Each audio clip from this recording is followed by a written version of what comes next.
Salut Zoé. Salut Tom. Salut les Curiositos. J'ai une question un peu bizarre aujourd'hui. On t'écoute, dis-nous tout. Comment une voix peut-elle savoir où je suis et me dire où aller? C'est un peu mystérieux, non? Tu parles probablement du GPS. Les Curiositos, vous savez ce que signifie GPS? GPS? Moi je parie que ça veut dire génial pour s'orienter. Haha, pas mal.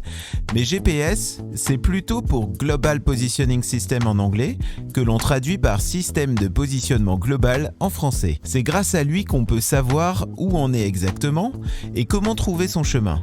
Mais tu sais, au début le GPS avait une autre utilité que celle que l'on connaît aujourd'hui. Ah bon? Raconte-nous Tom. Les premiers GPS ont été créés pour les militaires, un peu avant les années 1970, parce qu'ils avaient besoin d'un système précis pour localiser des troupes ou pour guider les avions et les navires. Donc si je comprends bien, au début c'était plus pour faire la guerre que pour partir en vacances? En effet, mais dans les années 1990, le GPS est devenu accessible pour tout le monde. Je me souviens quand mon oncle a acheté une voiture avec un GPS intégré pour la première fois.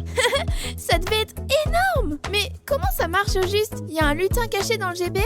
Non Zoé, c'est grâce aux satellites. Vous savez, les Curiositos, ce sont comme des petits robots qui tournent autour de la Terre dans l'espace. Ils sont très utiles pour beaucoup de choses, entre autres pour le GPS. Oh, les satellites! C'est ces trucs qu'on envoie dans l'espace avec des fusées? Tout à fait. La plupart sont propulsés avec des fusées. Ils sont comme des messagers qui envoient des informations à ton téléphone ou ton GPS. Ils disent à ton appareil « Hey, Zoé est là, à cet endroit précis !» C'est dingue! Mais ils volent tout seuls dans l'espace? Oui, ils tournent autour de la Terre, comme la Lune, mais beaucoup plus près de notre planète. Ils envoient des signaux et ton téléphone ou ton GPS calcule ta position en temps réel grâce à plusieurs satellites en même temps. Attends, ça veut dire que sans ces satellites, on serait perdu? Oui, en quelque sorte.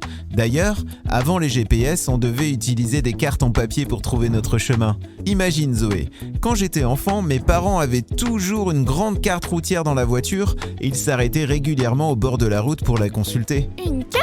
Genre comme pour trouver un trésor? Presque. C'était un peu comme une chasse au trésor pour trouver son chemin. Puis un jour, le GPS est arrivé et c'était révolutionnaire. Fini les détours, on savait toujours quelle route il fallait emprunter. Wow! Hé les Curiositos! Vous imaginez vos grands-parents en train de galérer avec une carte pour trouver leur chemin?